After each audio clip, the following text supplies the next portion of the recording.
旅型コード腕に巻きつけマイクにギュッListen Life は一回どう動くスラックトラックで目覚めなさい超高度回転するマーターンその目に焼き付けろ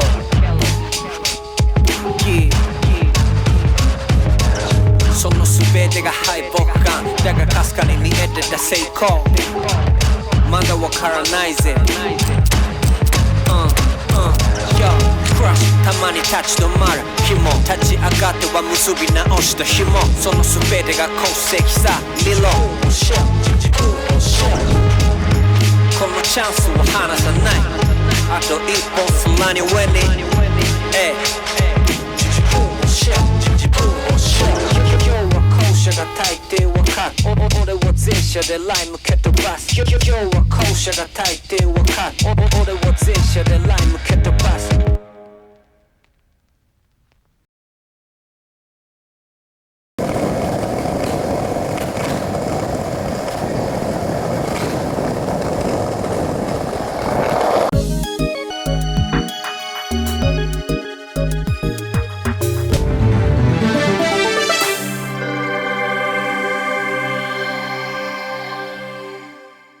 皆様こんにちは。 FESN の伊波重太です。本日2021年6月29日火曜日 FESN-TV FESN ヘッドライン。まずはじめにこの FESN-TV エンター・ザ・チューズデーのオープニング曲を手掛けたスラック氏がニューアルバムを発表しましたのでここでご紹介いたします。君じゃないみたいだから俺がやるしかねネガティブが当選棒探すブライこの暗闇で眠る夢見寝過ごしてた桃源郷変わらないと思ってたけど変わる時代は何度も桃源郷君じゃないみたいだから俺がやるしかね夢に見た桃源郷Excuse me 神様 use me 何かとあるけどお願い Trust me Hey God please お願い God please 俺の宿命は何 Tell me 呆れてる暇すらねえんだ人生は長くない G エンド迎える前に何かしたいだろうだけど甘くないね本当に君の人生一生説明 Just で終われば一生説明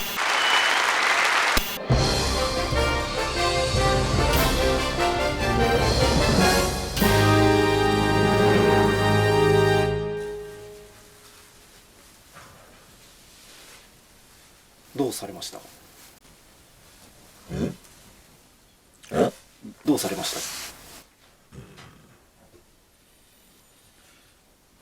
た？いやさ、言葉遣いが悪いんだって。人の、僕の。僕のね、言葉遣いが悪いんだって。で、怒られたのよ。誰にですか？ワイフに。ワイフ？ものすごい怒られたもん。で、なんか、言葉遣いが悪いっていうのは、もう、その人生の話になっちゃうから、お前って言っちゃうわけ。俺は。君とかに対して。でお前って口癖なんだよ。でお前って言うと、だから俺のワイフはお前って言葉やめなさいよってすぐ言われて、でお前って言っちゃうわけよ、俺。お前って、愛情を持った上でのお前って、俺はお前みたいな。俺とお前と大五郎みたいなさ、そういう感じでお前っていうのは俺にとってすげえ愛着の言葉なわけよ。だけどワイフからするとお前って言うとすごい命令的ですごい高圧的らしいんだよね。まあそれは受け取り方の問題だから、俺だけの話じゃなくて、まあ相手の話にもあるから、まあでもそれは、まあ俺の近い人間が、まあワイフがそういうこと言ってっからもう仕方ねえなと思って、もうあんまり喋んねよそうかなと思って、たまたまワイフは見たらしいんだよ、これ。だからもう、ちょっと静かにしとこうな、みたいな。怒られるの嫌だよ。みんなのためにちょっと喋っていただきたいですね。そうだよな。みんなのためだよな。みんなのために喋んないといけないんだよな。だからお前じゃねえ。伊波くんがさ、ね、まあちょっと頑張って、まあ人間変わろうと思わないと変われないから別に変わんなくてもいいと思うんだけどね。でもなんかまあ、一番近い人間がそういうのやって言うんだったら、まあ少しはちょっと変わんないとなとは思ってんだけど、まあまあそれなりにゆっくりこう馴染ませる感じでさ、ちょっとこう、達人も少しずつ変わっていこうかなみたいな、未来に向けて。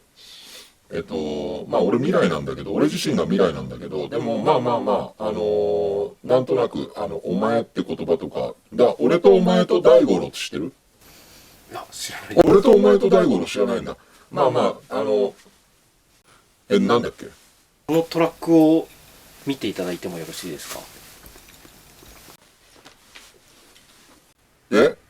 これあれでしょ？ロドニー・マレーンと、デーウォン・ソングの二人が作ったっていうテンサーというメーカーのマグライトでしょこれ。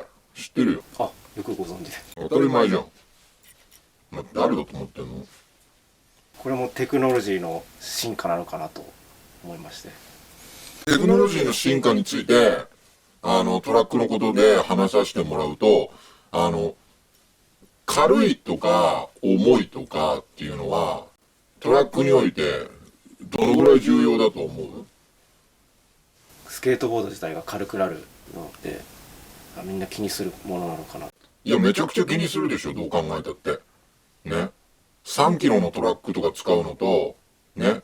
284グラムのトラック使うんだったら、どう考えたってオーリーの高さ変わるでしょ。でしょ？トラックを選定するにおいて、トラックの軽さっていうのはすごい、大きくない？大きいでしょ？選ぶ。だってキックリップの高さのね、引き上げる確率だって変わってくるじゃん、どう考えたって。軽いんだから。だからどう考えてもこのトラックがどんどん軽くなることによって、スケートボードはどんどん高く飛んでっちゃうってことでしょ？重量って、どんどん軽くなるじゃん。そうすると今度マイナスになっちゃうんだよ。マイナス何グラムっていう世界になっちゃうわけ。わかる？もう簡単に言うとヘリウムガスとかそういうことだよ。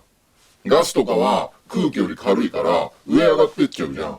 だからこのトラックもテクノロジーの進化によって、これがマイナスっていう世界になっていくと、これがこのまんま浮いてっちゃうっていう世界があるわけでしょ？ね？何笑ってんの？ね？これ、マイナス何グラムとかになってった時、スケートボードってどう変わっていくと思う？浮きますね。浮くだろ？そうなんだよ。ってことは浮いたら、今ある地球での重力の法則に反発することになっちゃうから、人間自身がまた別の進化を遂げれるわけじゃん。まあ、ロドニー・マレーンと、デーモン・ソングは、スケートボードを使って、その未知の領域を二人は行った人物でしょ？そういう人物でしょ？知ってる？知ってんの？ちゃんと。はい。ちょっと知ってよ。これ知らないと全然話にならないからね。で、トラックを極限状態まで軽くするためにはどうしたらいいんだっていうところと、あと、ロドニー・マレーンとそのデーモン・ソング二人の共通点をちょっと今話してごらんよ。共通点。二人は何をすごいの？何を成し遂げた人？数々のトリックを生み出してきたでしょ？で、そこのトリックに対する二人の共通点って何だと思う？すごい研究して。そうなの、研究したのよ。ね。で、二人はもっと、専門的に君さ、司会とかやってんだから、もう少し勉強した方がいいよ。わかる？ね。二人の特徴としては、マニュアルってあるでしょ？スケートボードをウィリーさせる行為。そのマニュアルについて、二人はものすごい上手じゃない？はい。わかるでしょ？二人ともすごい上手でしょ？はい。そうでしょ？ね。で、このトラックの、この外見と重量とでは測れないラインがあるわけ。で、そのラインは何だって言った時に、このブッシュなんだよ。で、このブッシュと、このキングピンのね、関係性、そしてこのハンガーの角度の関係性と、このパイボットの、この角度の関係性ね。わかる？このパイポットね。そう。で、それでどういうことが生まれるかっていうと、これも外してもらったらわかるから、今ここじゃやんないけど、ね。普通のトラックと違うことがここの中で起こってるわけ。ね。まあそれはみんなでさ、研究してみてみなよ。二人が研究して作ったトラックだから、何事も研究してるわけ。ね。マニュアルがカチッと、マニュアルっていうのも、その可動域があるわけ。その可動域をどこまで使いこなせるかっていうことで研究して作ってるのね。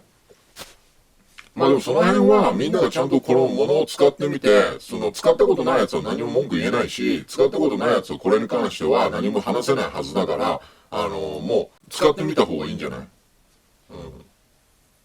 やっぱ使ってみて、ものは一回でも使ってみた方がいいじゃん。じゃあ例えば今あるトラックで、今あるっていうかそっちは2021年？はい。いつだよ。6月29日です。6月29日2021年6月29日でしょ。2021年6月29日現在で多分スケートボード、特にストリートスケートとか、いわゆるそのスケートね、いわゆる、ステレオタイプのスケートボードでトラックメーカーは何が売れてんの？インディペンデントとベンチャートラックでしょ。サンダー。その三大カンパニーみたいなのがあるわけじゃん。この3つは何のために作られたかっていうと、グラインドなんだよ。わかる？グラインドって。はい。ここ削るトリックね。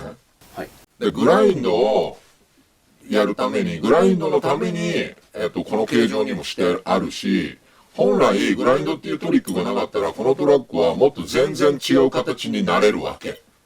だけど、グラインドっていう縛りがあるせいで、どこのカンパニーもやっぱりこの形状を保とうとするわけだ。な。それが一つの今の価値観で、その価値観の上で起こっていることが今のスケートボードなわけ。ね。で、インディペンデントっていうのは、これに比べると 50g ぐらいもっと重いのか。もっと重いんだよ。今持ってねえからなんとも言えねえけど、まあとりあえずそういうものなのよ。だからこれは、ロドニー・マレーンと、デーゴン・ソングが二人でやった上で、どこに重点を置いてるかって、もちろんグラインドとかもそうなんだけど、実はマニュアルなんだよ。まあマニュアルが好きな人は一回使ってみるといいんじゃない？テクノロジーって言ったけど、テクノロジーを駆使したいいトラックだと僕は思うよ。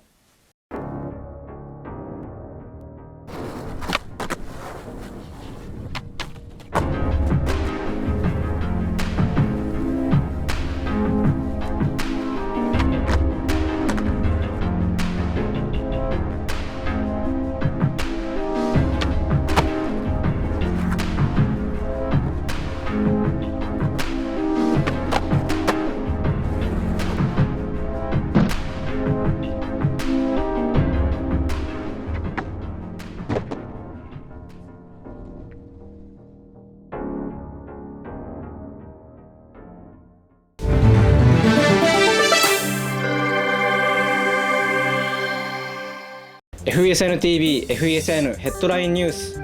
先日公開しました東京芸術大学でのスケボーゼミの VTR は皆様ご覧いただけましたでしょうか。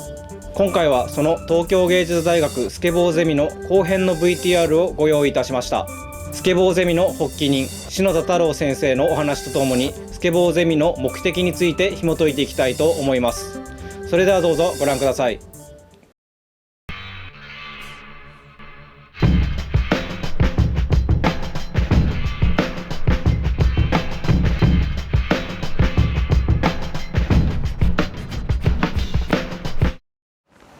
大学っていうのはもうハウツーを教えるばっかりなんで、そもそも何を自分が体験してそれによって何を次に生み出していくかっていうその最初のフッキングになるような出来事が結構スケボーっていいんじゃないかなっていうそのでヨガの学生なんで、まあ板の裏にペインティングもできるし共同作業もあってでフィジカルな体を動かす体験もできその体験の中から物理の法則はこうなんだとか遠心力はこうなるんだとかマニューバーはこう描くとすごい気持ちがいいんだとかその快楽も得られるし全然乗れなかったんですけどなんかそこそこ乗れました乗れるようになりました私やったことないかったんですけどなんかやってみると楽しいです私も楽しかったです私硬い板がいいな重いちょっと安定感のあるやつがいいなって思いましたやっぱり愛着が湧くようなのが、初めてなんでずっと持ってられるようなのが作りたいなと思います普通にかっこいい板を作ればいいかなって小さい方がいいかなと思ってますなんか乗ってて楽しいなって思えるやつがいいですねなんか飾ってて綺麗だなとかは自分で絵描いて好きなようにはできるんで。タイヤが大きくてお花の絵を描きたいなって思ってます。お花の絵を描きたいなって思ってます。やっぱなんかかっこいい大きいやつ、なんか幅がちょっと大きめで、なんかずっと家宝にできるぐらいのを作りたいなって思ってます。なんかフォトショップとかいられでなんかピングで切り抜いた時って透明の部分って白と灰色の市松模様になるじゃないですか。あれをこれにしようかなと思って、その柄で乗ってる人間がピングの切り抜きになるみたいな、それにしようと思ってます。タイヤがでっかくてなんか木も長いみたいな安定して乗れるようなやつを作りたいなって思ってます。やっぱりその製材からみんなでやるって言った時にその木工とかいろんなことやったことないし、ある意味共同作業でその製材の部分はやるし、でそこから自分の分はここを切り取りたいここを切り取りたいってやって、で個人作業になってきて、でペインティングして、でこれをみんなで乗り回すってなった時に、今度その我々がどういう環境にいるのかっていうこともフィジカルに考えるんですよね。波乗りもそうなんですけど、その波に逆らって何もできないんですよ。波の力を利用して初めて成立するスポーツで、スケボーもそうじゃないですか。1G の重力だからこうで、1気圧の大気だからこうでっていう、そのフィジカルに物理体験をしてるわけですよね。でそういうことをいろいろ考えてった時に、スケボーを通して見れる、スケボーを中心に世界をいろんな方向で見ることが可能で、どれもがゴミなんだ。ゴミを信じ続けられるかどうかっていうのが自分たちがこれから向き合っていくことなんで、このスケボーとのゼミをやったことと全く同じことをこれからみんなはこれもアートだと言ってもいいんだ、これが自分のアートだって言えばそれがアートなんだ、そういうことも全部自分で決めて、ルールも自分で全部作って、自分が信じることを思いっきりやるっていう、どんだけ自分の世界観に深く没入できるかっていうようなことのきっかけだけでも見つけて、残りの学生生活を過ごしてもらえたらなと思います。ある意味その勉強って快楽とかけ離れた存在に思ってるんで、受験生とか苦しい、嫌で一生懸命やるみたいなところもあるし、だけど本当は快楽主義的に自分の好きなことに集中していけばそこで新しいものが生み出されるはずなんだけど、その快楽を追求することがある種日本人的には悪とされている部分もあるんで、その快楽を追求することが善なんだよっていうか、むしろそれでしかプロフェッショナルになれないんだよっていうところを、このスケボーっていうものを通して分野が置き換わるだけなんで、考え方としては僕の中では一緒なんですよね。アートやるのもスケボーやるのもサーフィンやるのも、それは別なもの、彫刻建築何でも科学でも一緒なんですけど、でそういう何か自分が好きな快楽的だと思うことにのめり込むきっかけとして、このゼミは、その総合的に全部が詰まっているんで、この体験を通して、自分の世界にその体験を生かせるような形ができればいいなっていうのがゼミのメインのコンセプトです。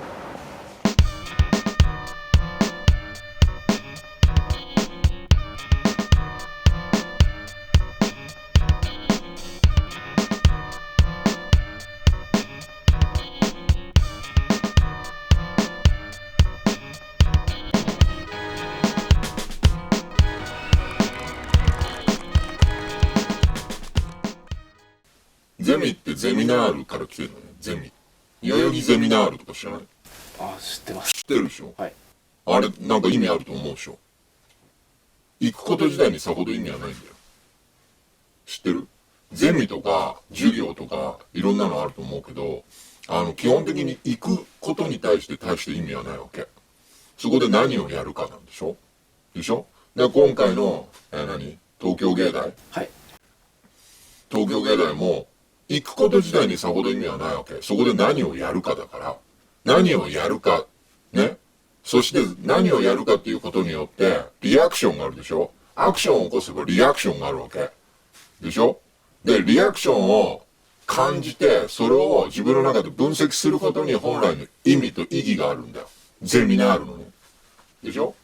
だから、東京芸大のスケートボードゼミナールにおいて、ね、重要なことは参加するだけではなくて、そこで、ね、アクションを起こして、そのリアクションを感じて、で、自己分析をすることで、そのゼミナールで起こっていることすべてが自分の中に吸収できるわけじゃん。何事もそうでしょ。何にも分析できない人は、それ以上先に進まないわけ。でしょ。だから俺は何度も言ってるけど、ゼミナール自体は素晴らしいと思うよ。ね。で、スケボーゼミっつうのはやめた方がいいと思うよ。スケートボードゼミナールだからね。前回アシックスのが開発したスケートボードシューズについて VTR を見てもらったんですけど、今回アシックスのオフィシャルライダーの方に取材してきたので、ちょっと一緒に見てもらってもいいですか。いいよ。お願いします。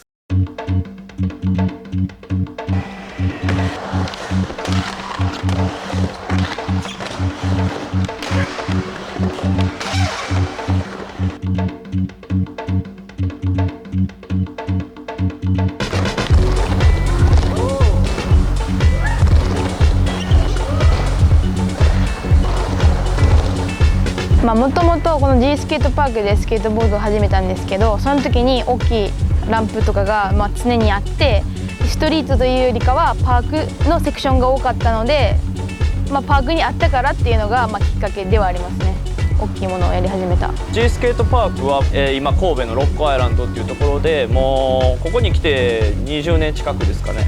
あの素材は樹脂でできてるんですけど、スケートライトっていう素材なんですけど、もう世界大会がそうなんで、世界大会の会場で路面に困ることがないように、そこの差っていうのはハーフパイプのサイズも含めて埋めるようにしてます。いつも神戸中心に、トップアスリートたちがね育っていってくれたら。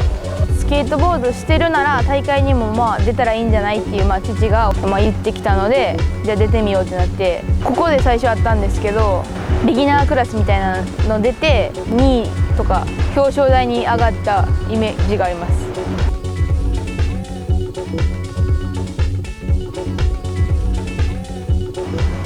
外国のいろんな国籍の人がいっぱいいて、そこでワイワイして、なんかすごい大会中も観客っていうんですか、親御さんじゃなくて普通に見に来てる観客の人がいるっていうことにびっくりしました。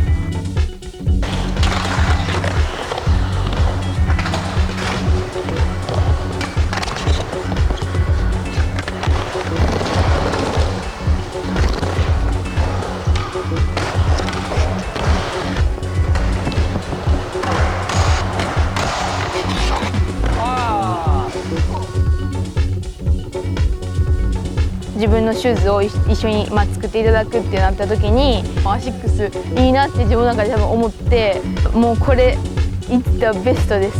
自分の中でも一番ベストだと思ってて、何より履いた瞬間にもうフィットするっていうところがすごい良くて、何回か話し合った時に普通の他の他社のシューズは丈夫に作るために硬いっていうのを相談してたりしたんですけど、自分が言ったオーダーは本当に完璧に直してくれたと思います。それ以上に研究してくれて、いろいろ試行錯誤を重ねてくれたとは思うんですけど、いやすごいなって思いましたね。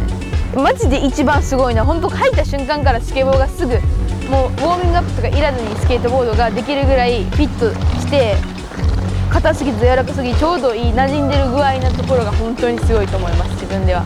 あとは靴ひもパークスタイルなんでパッとしているので、ニースライドがよく靴ひもが破れるっていう人たちもいっぱいいるんですけど、それを解消できたというか、靴ひもが破れないようにしてくれたっていう、破けないようにしてくれたっていう面でも一回も靴ひも変えたことないので、すごいと思います。大会は好きなんですけど、やっぱり大人になっていろんなものもちゃんと分かるようになって自覚するばするほど緊張っていうものが今めっちゃ高いというか、緊張で大会してるみたいな、もうなんか楽しいを忘れかけそうになる時が多々あって、だけど、これを乗り越えたらもう楽しさの方が勝つかなって思って、今そういう時期もあるかなと思って、今回もデューツアー一番もう大会出た中で今まで一番緊張したんですし、もうなんかもう逃げ出しそうなぐらい不安だったんですけど、それを経験したからこそまた次の大会で強くなれるなっていうのは思いました。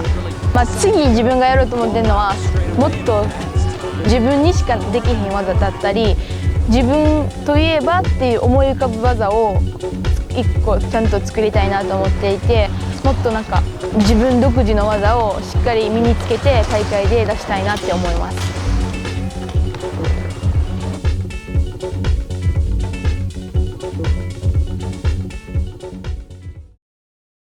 達人中村貴沙選手の応援よろしくお願いします。当たり前でしょ、そんなの。応援するんでしょ。応援でしょ。応援しない。お前も応援って言ってごらん。応援しようよ。応援するでしょ。応援はやっぱり応援することによって、その応援されてる人間はやっぱりこうみなぎってくるわけ。そうでしょ。後ろに誰かいることによって後押しされるから、やっぱりそのみなぎってくるわけよ。でしょ。相対するものがあって初めて人間はみなぎるのね。原っぱにずっと一人でみなぎってるやつとかあんまいないじゃん。いる？いるかもしれないな。普通の人はさ、何かこう応援されることによって、よし頑張ろうみたいな、頑張っちゃおうみたいななっちゃうわけじゃん。だからやっぱり応援してあげた方がいいんじゃない？何事も。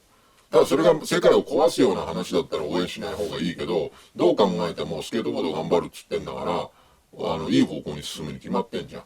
でしょ？だから応援した方がいいに決まってるじゃん。で、応援するっしょ。応援した方がいいでしょ。ね。だから応援ってもう一回言って。応援。応援しようよ。ね。はい。ありがとう。先月の放送で、東京23区内にスケートボードができる区立の公園が9軒あるっていうのが分かったんですけど、今回実際に9軒の公園に取材してきたんで、ちょっと見てもらってもいいですか？いいよ。イエーイ！今日からオイラがここを仕切るぜ。 DJ ラックがお届けする著作権フリーサウンドスペースフリースペース。いや実際音楽もスケボーも規制が厳しくて嫌になっちゃうよな。おまけにオイラはネズミだから周りのみんなに好かれてんのか嫌われてんのか分かったもんじゃないのさ。なにスケーターも一緒だって？スケボー買ってはいいけどどこで滑っていいか分からないってか？オッケー、みんなそんな悩みを吹き飛ばす。オイラ DJ ラットがご機嫌な著作権フリーサウンドをパークのカラーに合わせてキックするぜ。まずはオイラの大のお気に入り、東京でマッドマックスを撮影するなら間違いなくここ足立。近未来とノスタルジーの間に宮城ファミリー公園あり。なかなか分かりづらい場所にあるのがいい感じ。広さの割にセクション少なめオイラ好みだ。路面はグリップ強めで密度高めの石頭。ビギナーは必ずヘルメットを着用しないと本当にマッドマックスみたいになっちゃうよ。駐車場もコンビニも近くにないからそれなりの用意が必要だ。そんなこんなで宮城ファミリー公園。ご機嫌なサウンドに乗ってお次はさらに東の墨田区堤通りにあるその名もまんま堤通り公園。同名の交通公園内にある短時間集中型のスケボースペース。スケボー野郎たちが勝手に場所を占拠したんじゃないのって聞きたくなるぐらいのアングラ感がまさにストリートエリア。路面は極上のアスファルト、こちらも密度高めの石頭。ビギナーのみんなはもう分かってるよな。ヘルメットが必要だってこと。枕で後頭部一発でパックリだ。みんな気をつけて。堤通り公園。墨田区からさらに東にそう、そこは葛飾上千葉砂原公園。タイムスリップ感がすごい昭和ミドルの上千葉砂原公園。路面もやっぱり上千葉砂原公園。交通公園の一角にまとめ上げられたスケーターとワンちゃんたちのハーモニー。スケーターに負けずにワンちゃんも走る。スケーターも回す。走る。回す。あやす。こする。上千葉砂原公園。葛飾区から今度は23区の中へ港区は芝浦に位置するど定番はオイラの超お気に入り。お手軽ハウスサウンドに乗ってお届けする、今更になってもまだ漢字が読めない、たこなぎ橋岩遊び場、ゆなぎ橋岩遊び場、や田町。港区から南へ南、ここは品川八潮北公園。ここが本当の品川ブルジョワジー。埋め立てまくりのコンクリートエリア。親子で感じる身の危険。ヘルメットだけと言わず、ここは一つフルパッド。舐めてかかるな品川へ。舐めたら危険八潮北。飲んだら乗るな、飲むなら乗るな、手首が動かん八潮北。路面は止まらん八潮北。路面は止まらん。ドスンと上から八潮北公園。イエーイ、おいら DJ ラットが大好きな世田谷区。ここは SL がスケボーエリアを東西に分断するペレストロイカ。90年代ベルリンを彷彿させる閉塞感もスケーターのエネルギーで何のその。西の目玉はこの通称ベルリンの壁。壁かバンクかわからない。叩けるか叩けないかはあなた次第。ローカルクレバぶつかり稽古の突っ張り相撲。まずはお手柔らかにとお願いすれば君も自然と西側市民。気づけば西への移民の多さで地価高騰。レッジのエッジがシャープなカーブをグラインダーでぜひ世田谷公園。お次は世田谷公園から西へ世田谷を縦断するカンパチ通りに佇む巨大な公園、大倉運動公園。定番のカーブボックスとレールとカラーコーン。質素のスケートエリア。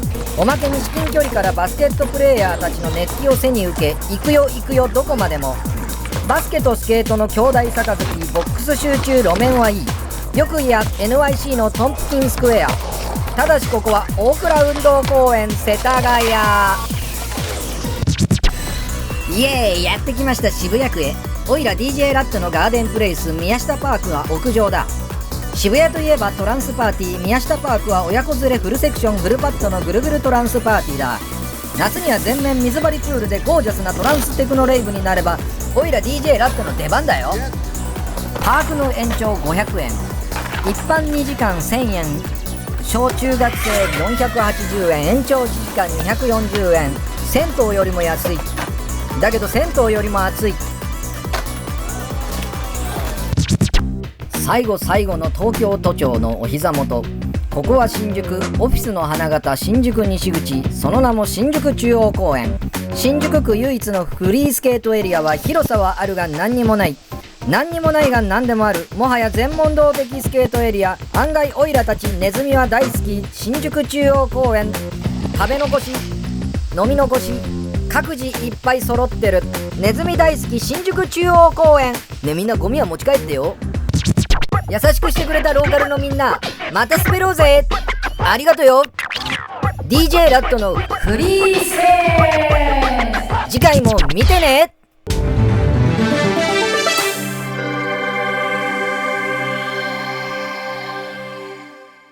ということで、東京都内にスケートボードができる場所が何件あるのか急ピッチで検証いたします。また皆様が滑っている場所、ここでも滑れますなど日本全国からのお便りを募集いたします。